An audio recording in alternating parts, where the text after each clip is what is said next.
Ow! Well shit, Norbert's dead. Great.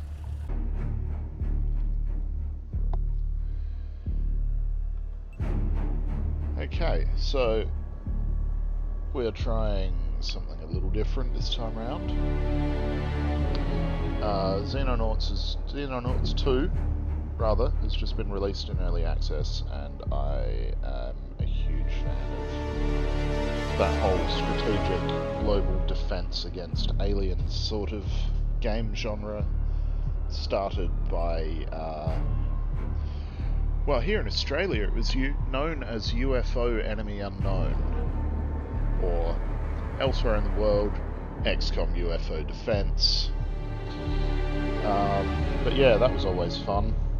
Rest of the well, some of the rest of the games in that series were fun, and all of the others, like the UFO trilogy, the XCOM remake games, they were brilliant. Yeah, even Phoenix Point, I've had a bit of fun with that, though I haven't played much of it. But this is new, just got it today. What the hell, let's give it a go. I'm not going to do anything stupid and play it on a ridiculous difficulty, but I do like the idea of Iron Man mode.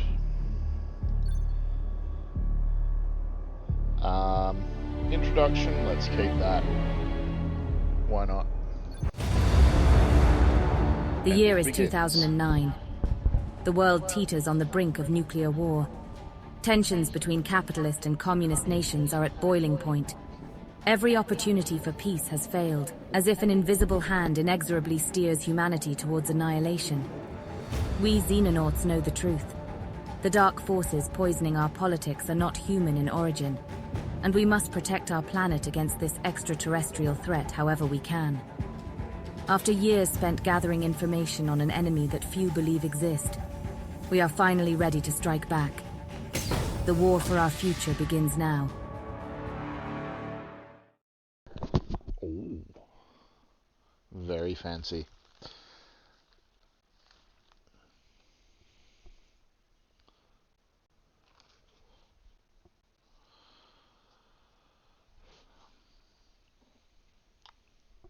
Well, let's see how this compares to others. I will confess, though I own Xenonauts 1, I've not really played much of it. I think I tried it out a little bit when it was in early access, but that's it. Anyway, welcome to Xenonauts 2. In Xenonauts 2 you control a secret organization attempting to protect the world from alien invasion. This short tutorial will explain the basic controls and the events leading up to the start of the campaign, as any good tutorial does. Proceed! Tooltips. This game features nested tooltips that allow players to access further information where desired. Anywhere that you see a text link, simply hover over the link to open an additional tooltip. Hover over the white text link to proceed. Nested tooltips can themselves contain links which spawn further nested tooltips. Tooltipception. However, as tooltips disappear when you move your mouse, you must lock them in place before you can do this. You can lock a tooltip in place. You can lock a tooltip by pressing the middle mouse button or simply wait 3 seconds. The progress circle is in the top right. Lock this tooltip and open this link to proceed. Oh dear, I made it go away. Ah! Well done, you've mastered nested tooltips. Lock this tooltip and press the proceed button below to proceed.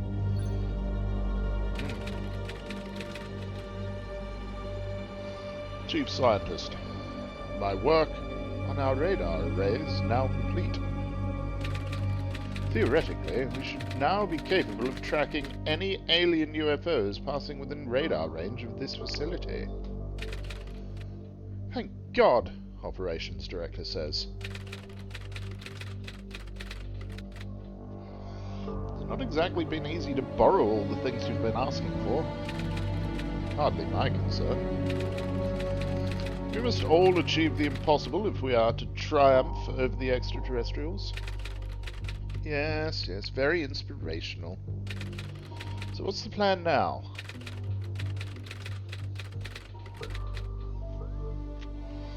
We wait.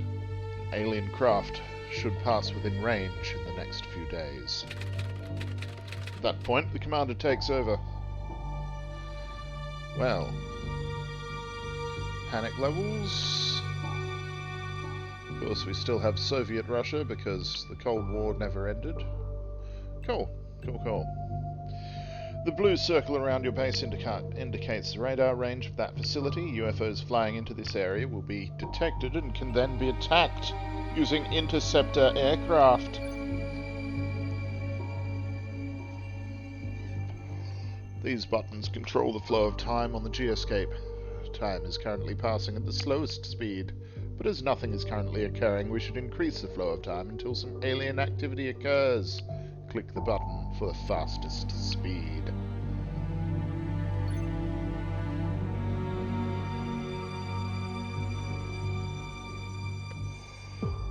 Oh, this is interesting.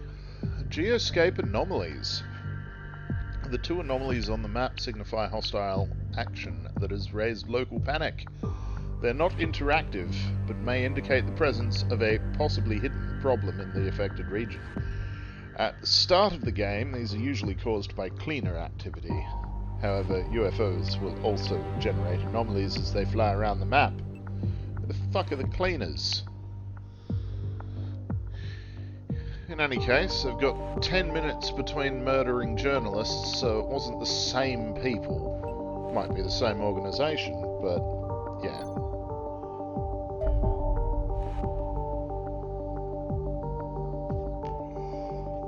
UFO 1 detected. Size small, no escorts, 1800 kph, high altitude heading west. Radar has detected a UFO. Shooting it down will prevent it from causing panic in the local region and may spawn a UFO crash site tactical mission that allows you to recover valuable alien technology. Click the Launch Interceptors button to get your fighters ready for action.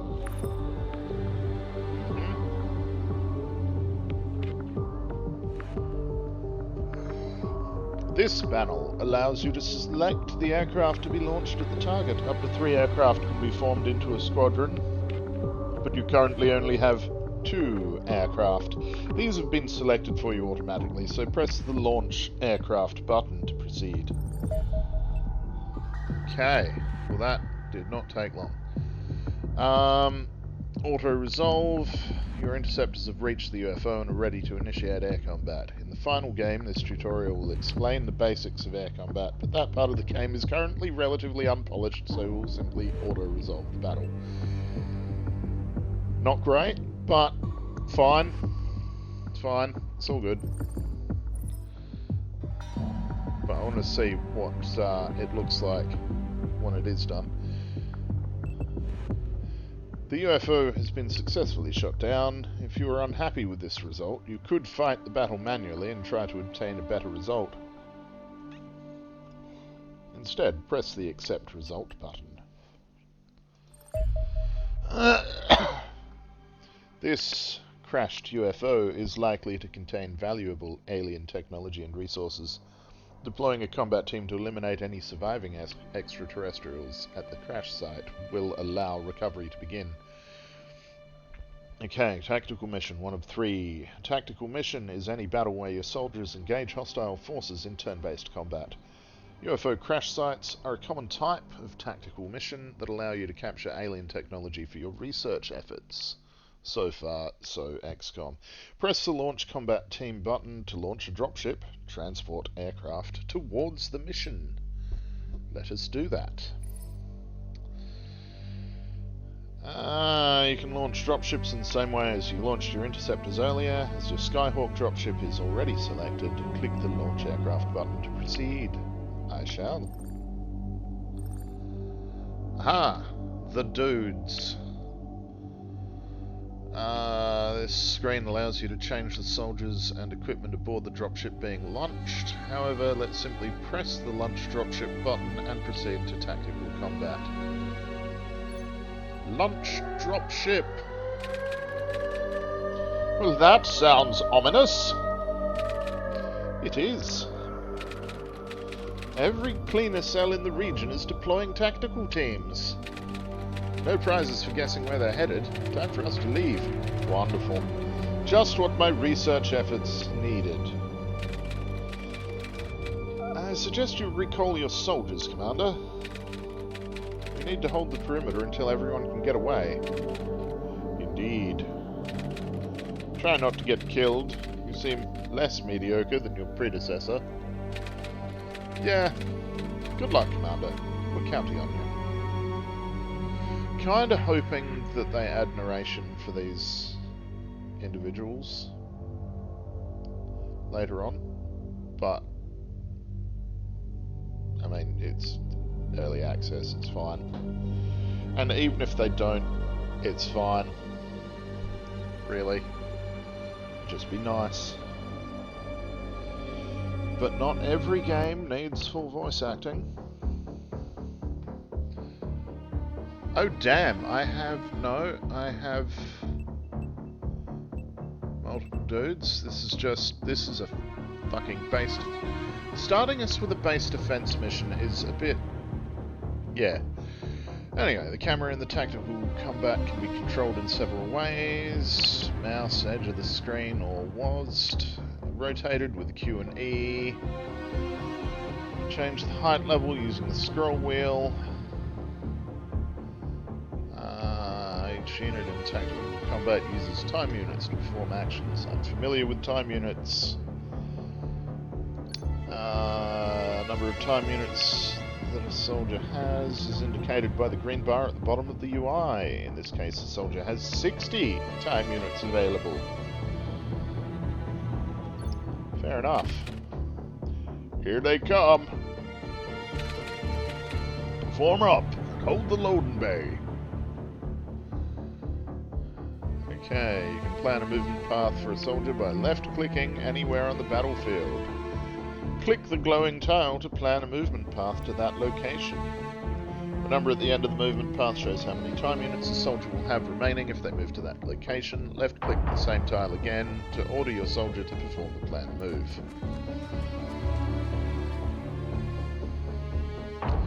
You can rotate a soldier without moving them by right-clicking anywhere on the battlefield. It costs 1 time unit for every 45 degrees of rotation performed.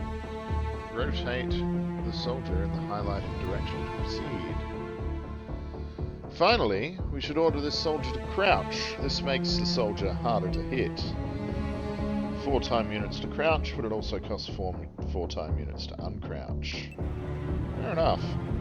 This is very, very much like the original XCOM series so far. Very similar. And turn. Aha, the rest of the squad has arrived. This dude's a nutter. And so is he. To avoid barrels, barrels tend to be explosive. Attacking enemies. Hover your mouse over the highlighted enemy to bring up the attack cursor. The green number on the left indicates the time unit cost of the shot. The white number on the right is the percentage chance to hit. Click to attack. Very well. You scored a hit and inflicted 30 damage. Weapons will inflict between 50 and 200% of their damage value with each hit, depending on the part of the body hit. Your soldier has enough TU to attack again, so fire a second shot at the same target. He's Jim dead. Well done, you have successfully killed an enemy. As your soldier does not have enough TU remaining to perform any further attacks, we'll select the next soldier.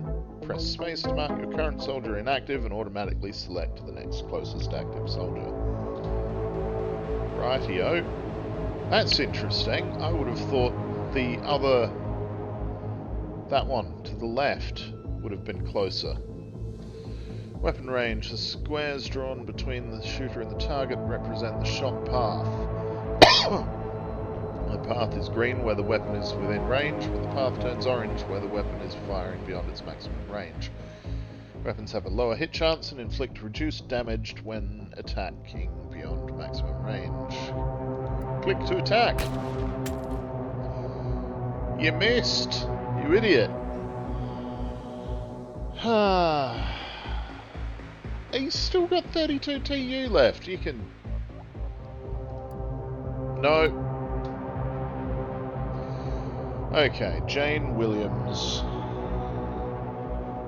This soldier is armed with a shotgun, which is much more effective at close range. Now that's interesting.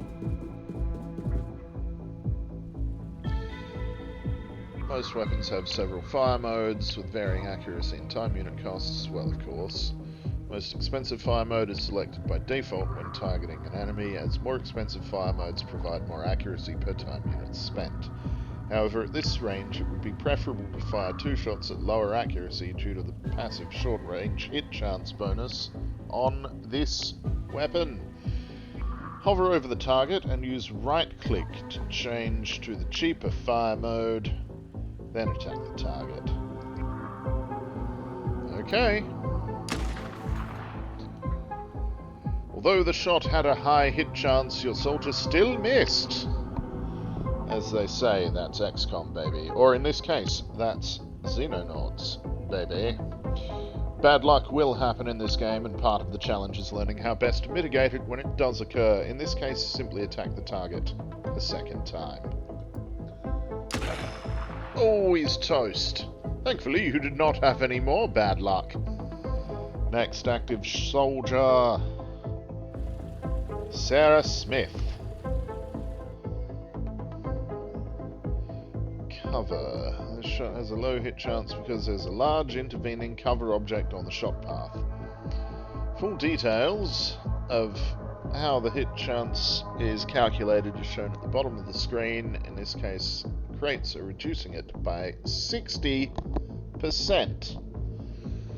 Only the highest intervening cover value is used to reduce hit chance, and any cover or crouched units adjacent to the shooter, are always ignored. Okay. Most terrain is destructible. That's good to know. Free fire mode allows soldiers to target anything they want, including random crates. Let's kill them. Dead crates! And now, oh look. Dead dude! And now grenades. They can be effective at inflicting damage and removing cover in an area. Click the button for the demo charge to select it as the active weapon. Grenades travel in an arc, allowing them to be thrown over walls or cover objects. Click the highlighted tile to throw the grenade. Boom! Your soldier lacks sufficient TU to fire their main weapon, but the pistol in their secondary slot can still be fired. That's good to know. Okay. Ah!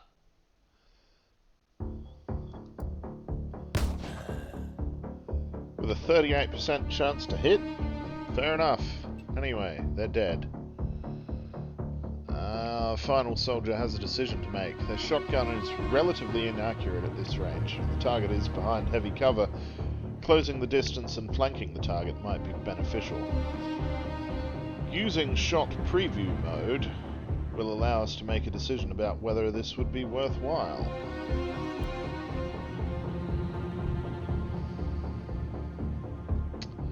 Shot preview mode will show you the hit chance and time unit cost for taking a shot from the end of the currently displayed move path. To see the values for your current position, hover over the highlighted enemy.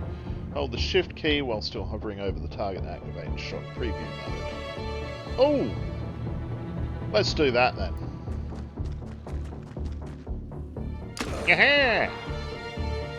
Congratulations, you have eliminated all hostile units. Nice. Except there's more of them. A buttload more. There's too many of them! Fall back to the next room! Apparently the commander's Admiral Akbar. Overwatch. Okay, you move there. Oh no! He's dead, Jim! Your soldier has just been killed by enemy Overwatch fire. If a unit ends its turn with enough time units... Where did I get allowed from? Remaining to fire its weapon, it may then perform Overwatch fire during the enemy turn. Oh, so it's an automatic thing. That's cool. Suppressing an enemy will prevent Overwatch fire, and flashbangs are a good way to generate suppression. Select the flashbang and throw it at the highlighted tile. Be flashbanged! All of these enemies have been suppressed. Suppression immediately removes all TU from the selected unit, which prevents them from being able to overwatch fire, as they can no longer afford to fire their weapon. Suppressed units will also only recover 50% of their normal time units the following turn. Also very useful. An alternative way to avoid losing soldiers to overwatch fire is to make them harder to hit. Each tile of smoke reduces the hit chance of any shot passing through it, so smoke grenades are an excellent way to protect your soldiers. Okay, smoke it up. And we stunned our own dude. Good work! All enemies are either out of time units, suppressed or screened by smoke. Move dude there. Regroup at the next position. We need to hold them off until the evacuation is complete, because it's a trap. Well done, you've completed the tutorial. You're now ready to take on the alien invaders in a full campaign. Oh dear.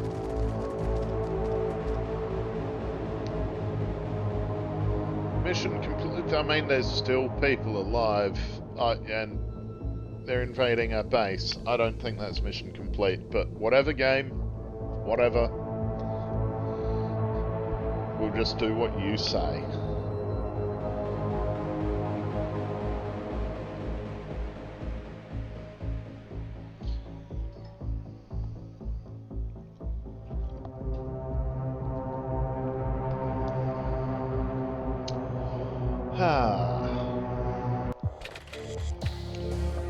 Commander, good of you to finally make an appearance.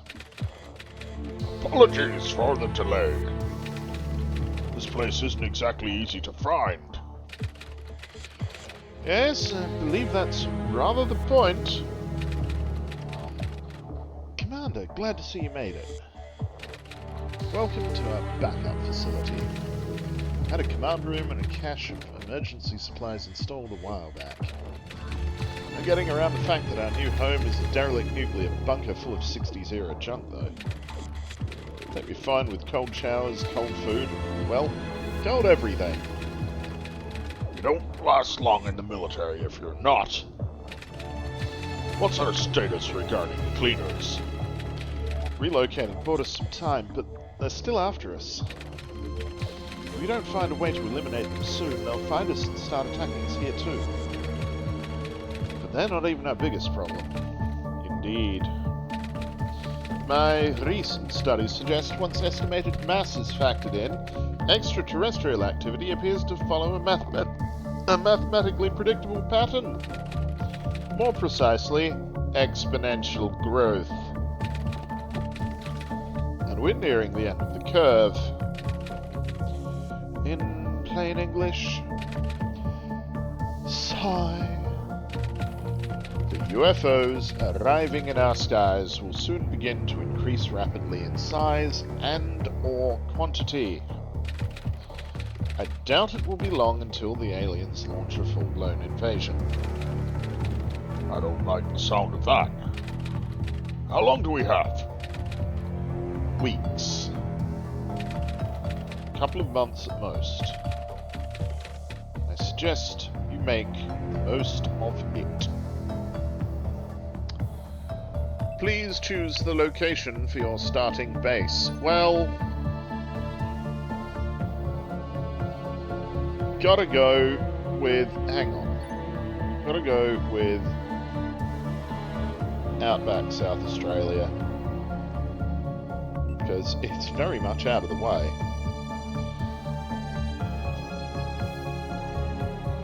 We'll call it Down Under 1.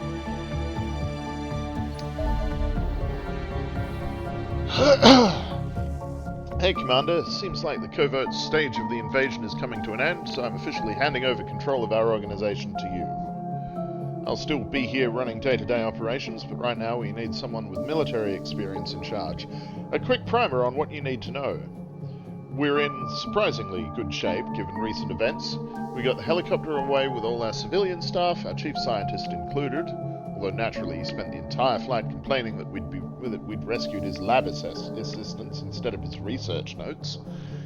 Please resist the temptation to cause him bodily harm. The only thing worse than having him in charge of Research Division would be not having him in charge of Research Division.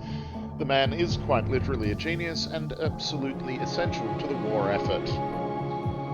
Your best chance of getting him to shut up would be to start recovering the research samples and specimens he wants, i.e.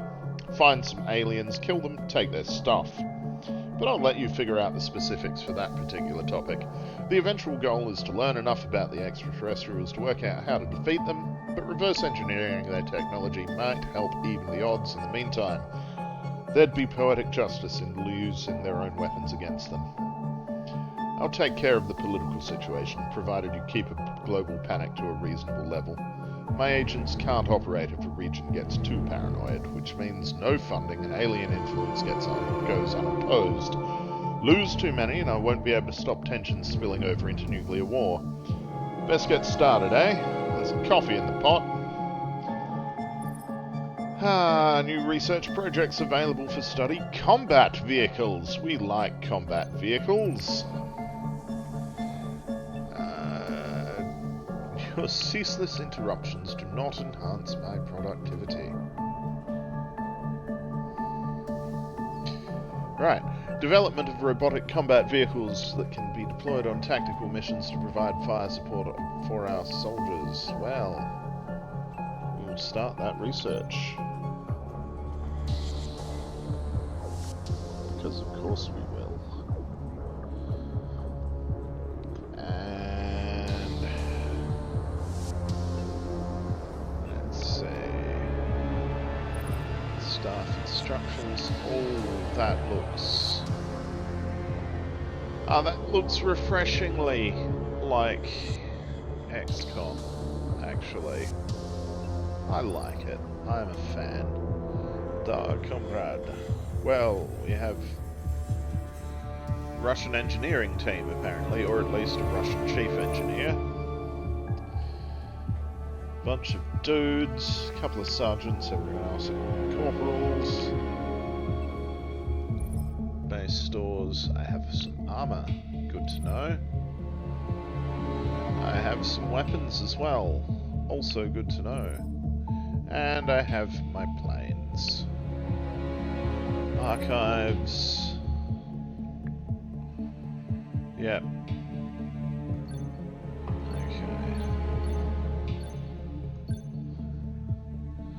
Okay.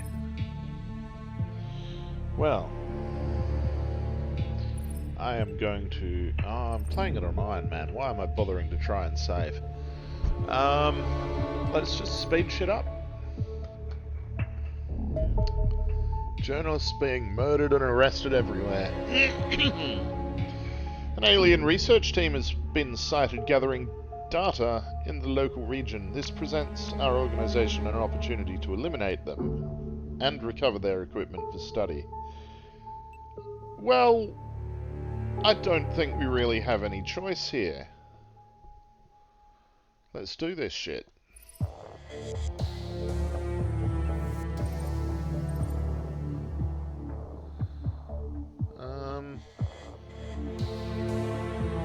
Okay. Interesting. We'll just go with what people have on themselves for now, because I don't really want to be bothered working out all of the ins and outs of weaponry. I just want to fuck around and play the game for now. This is hardly a serious, oh, let's try and save the world thing, because it's not finished.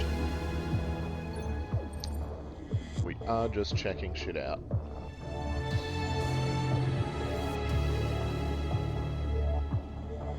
Music's cool. It's very fitting. Atmospheric. Kind of reminiscent of the UFO trilogy, I think. That being UFO Aftermath, Aftershock, and Afterlight.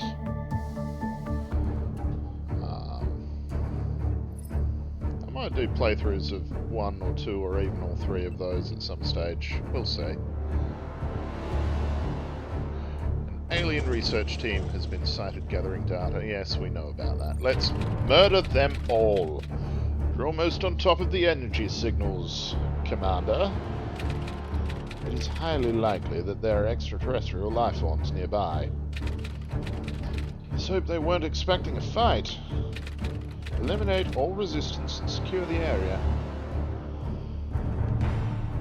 Well, Norbert here can't even move. Scottill, go there, buddy. Crouch as well. And look that way. Now, you go there, Ying.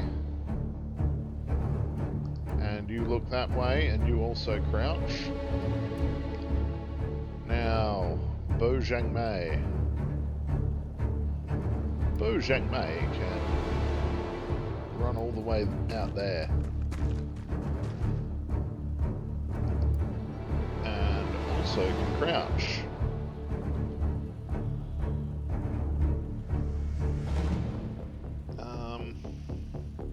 No, I like you being where you are.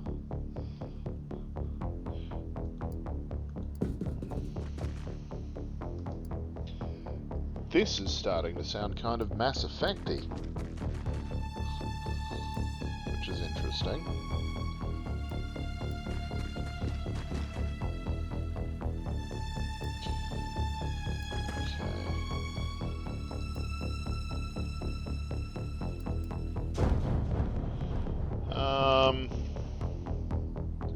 Can we get Norbert up high, I wonder?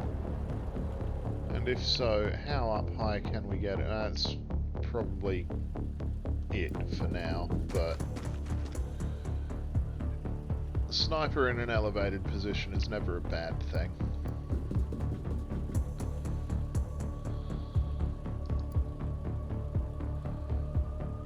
He can't crouch. Well, that's unfortunate. Sergeant Kurt Keller, you can fuck off over that way. And crouch. And I will leave some people in the Skyhawk, is it called in this? Oh, fine. You're being all thingy about it. Fine, I'll move them. Don't really want to, though.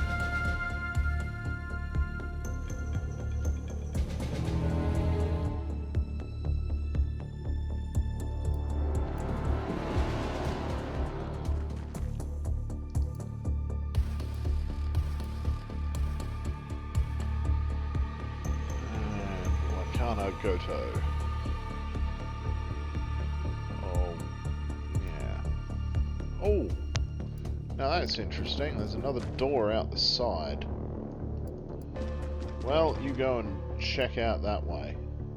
And if you die from it, well, shit happens.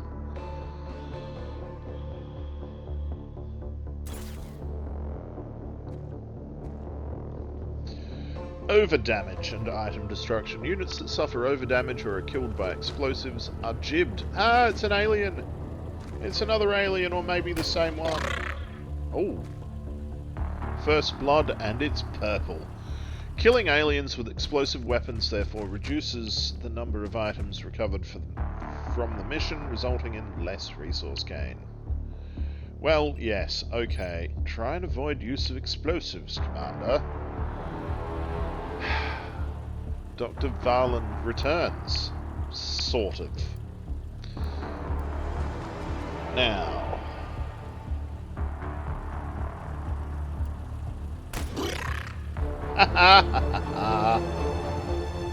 Oh, bugger. Okay. Righty. Let's go there, shall we?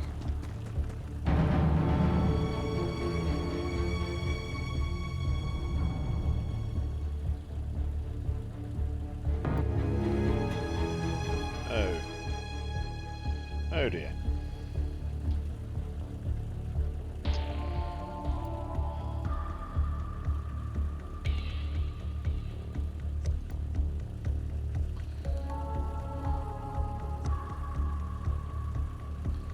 Ha! I forgot the shift key. Damn it! I thought I was sure to hit with a 42% chance.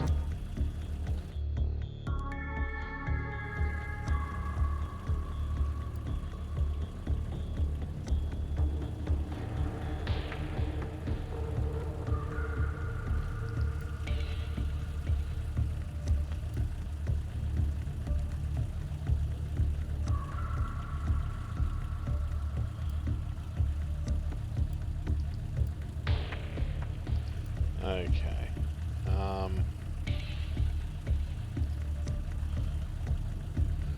Let's run you over there. And crouch. I bet he's gonna attack with some kind of explosive or something.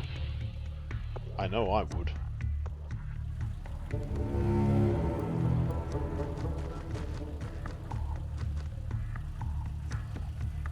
Mate, what are you doing here?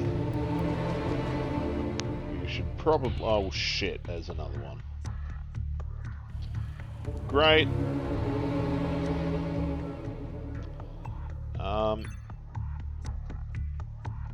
Can Norbert... Norbert cannot see that one to hit it. Or that one. Damn it!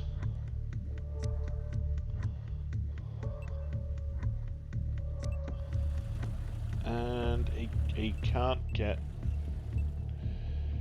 there's useful places he can be. But he can't get up on any of them. That is, as they say, a bit shit. At least he jumped down and didn't bother with any trying to find a fucking ladder nonsense. Now. Insufficient TU. Fine.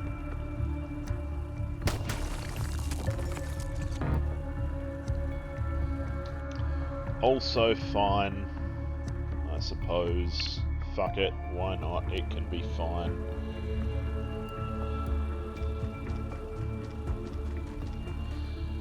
I am so gonna get my dudes absolutely slaughtered. They're going to be butchered, and there's nothing I can do to prevent this from happening. So that's just how alien invasions work. Anything down here? So far so good, but we always have to check.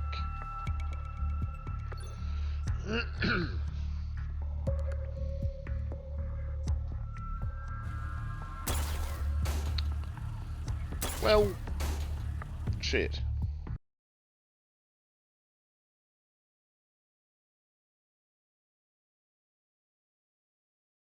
He looks dead. Bleeding, or lying in a puddle of blood and not moving. so it looks fairly bloody dead to me.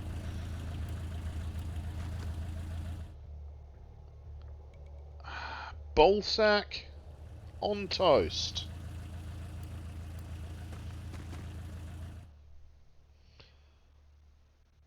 Ay, caramba, there's a lot of these bastards.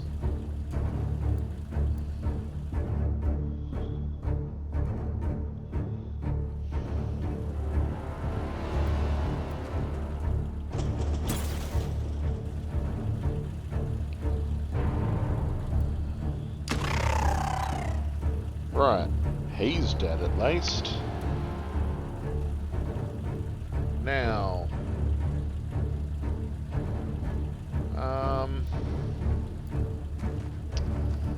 do bugger it.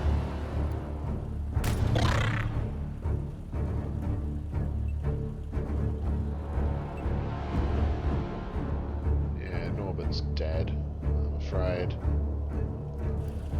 It's not a good look for him, but he is dead.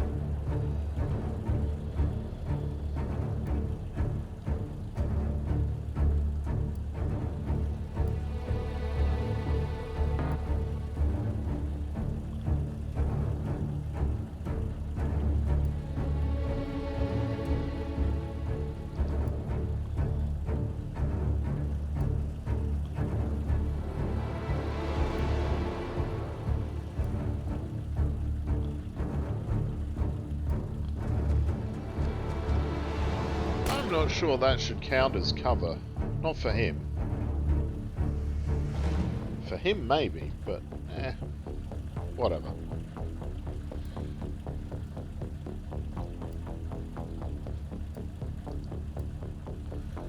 Okay, fine.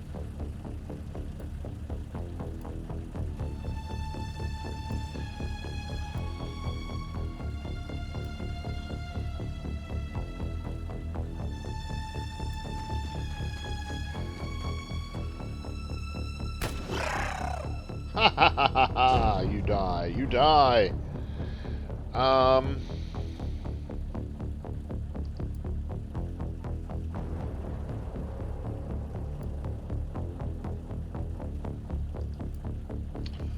Okay.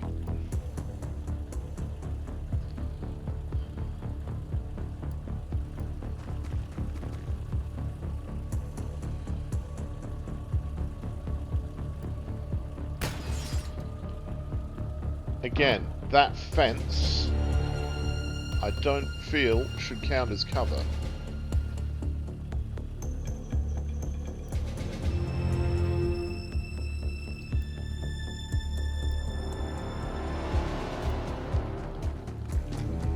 Diddly-dee, jump the fence, kaboom. Shit!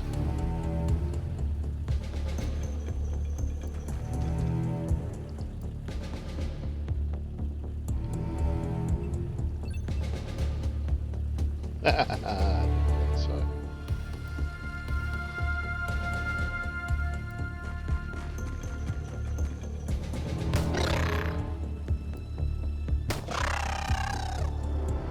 Nice one, Bo. Nice work.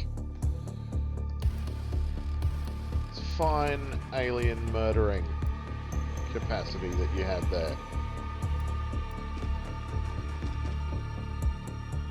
Okay. Not bad, we've only lost one dude so far. I was expecting worse than that.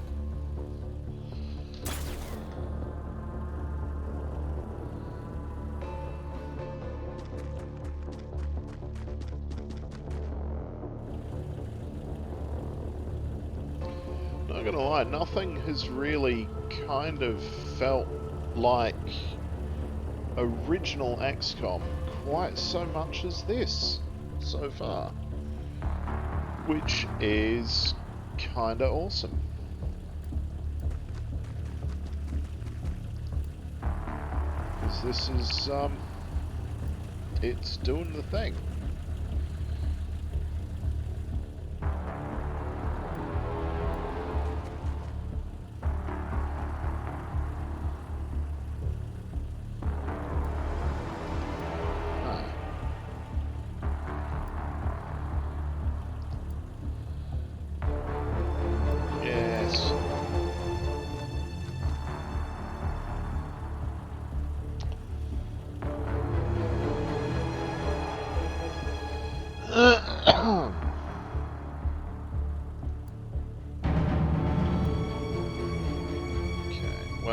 let's go with Sergeant Keller here, for starters.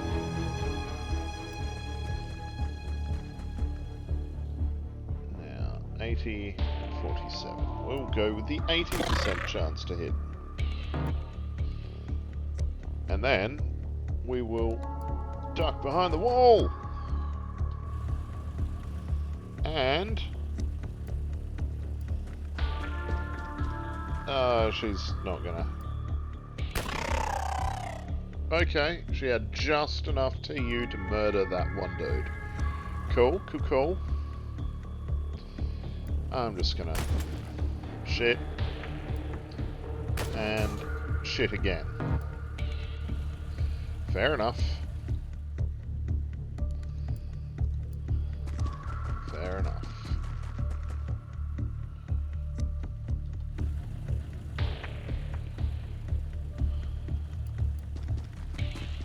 Yeah, Bo can check this area out, along with Scotty Hill. Oh! Let's get a better look on that.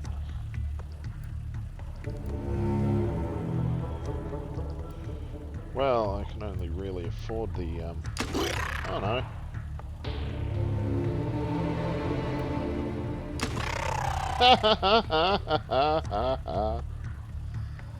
You're dead.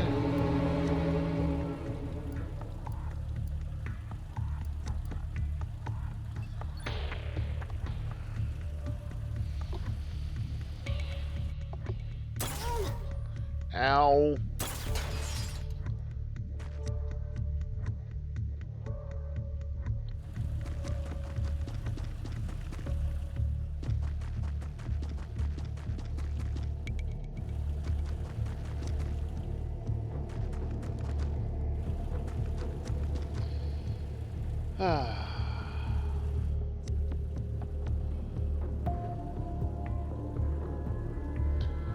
Well, Oidisberg here can, you know, heal her own shit.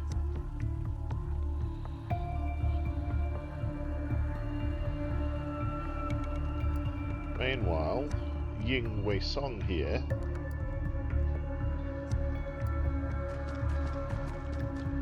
is going to get fuck-uppy.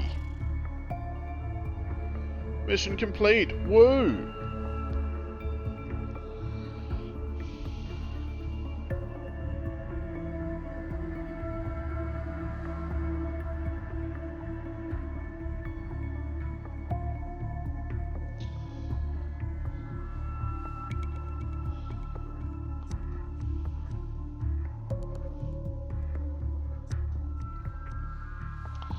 That went a lot better than I was expecting it to.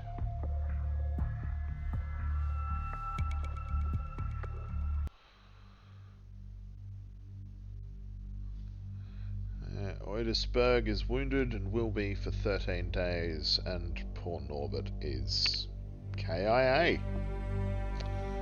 Oh, damn, looks like we've got room for medals here. There's people that have gotten upgrades, maybe even promotions, if that, because everyone who's done stuff seems to have upgrades of some sort. Bo with 2 time units plus 2 strength, Ying and Scott with everything, and Kurt here. Yeah, but that seems to be promotion sort of stuff. Poor Norbert. Ooh, sectons, huh? To be legally distinct, I suppose. Alien scanner, magnetic weapons, and alloys. Cool. Let us get the fuck back to base and assign a research project, shall we?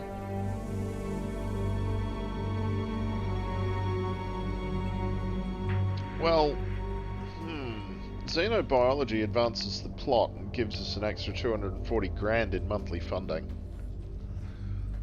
I like the idea of that.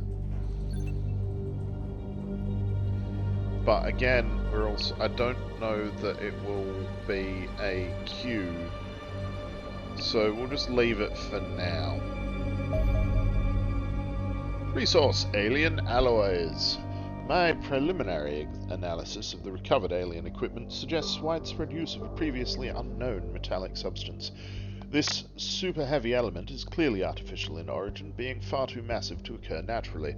It is fundamentally unstable in its natural form, and thus only ever encountered as an alloy. The properties of these alloys vary dramatically based upon the constituent materials, but appear to range from truly remarkable levels of strength to more exotic behavior, such as superconductivity. This likely occurs because the nucleus of each atom is so large that the orbiting electrons are approaching light speed. Hence, the element is governed not by the established rules of classical physics, but by the bizarre possibilities of quantum mechanics. One suspects we will find many uses for these alien alloys as my research continues. However, given we lack the technology to synthesize them ourselves, you will need to scavenge whatever possible from our foes. That's usually the case. Secton, this looks so much like the old school UFO autopsy screen. It's not funny, it's awesome. Okay, psionic triangulation, small body size. Sightings of diminutive extraterrestrials with pallid grey skin and oversized black eyes are a common thread among eyewitness reports of alien activity. It appears we may have encountered the culprits. The Secton stands less than 5 feet tall and possesses substantially less muscle mass than the average human adult. Their physiology is nonetheless fascinatingly similar to our own, with mammalian circulatory system and largely recognizable internal organs. The head contains the most significant differences. It looks like the feet have what look like toes. Not toes, thumbs. Which is interesting. Anyway, head. Most significant differences. The brain is relatively large and has a distinctly unfamiliar structure, while the eyes are at least 3 times the size of the human equivalent. Unsurprisingly, this grants Sectons excellent vision. The mouth is present, but it is underdeveloped and hidden below several folds of skin. The teeth suggest an omnivorous diet, yet no food is present in the stomach. Instead, a number of metal ports are dotted around the spine. However they evolved, it appears these creatures now receive their nutrition directly into their bloodstream. Battlefield reports suggest Sectons can cover ground quickly, but are generally weak combatants, with average accuracy and reflexes and otherwise poor physical attributes. Yet they also become markedly more formidable when encountered in groups, somehow placing their shots with unerring accuracy whenever a fellow Secton is nearby. Though these creatures should not be underestimated, one nonetheless suspects we will encounter rather more deadly extraterrestrials in due course. Okay. Now, I'm going to end this for now, but so far it's been fun. And, well, we'll see how things go. In the future, I'll probably play more of this. I may record and upload more as well, we'll see. In any case, if you've enjoyed what you've witnessed, feel free to chuck us a subscription, and farewell for now.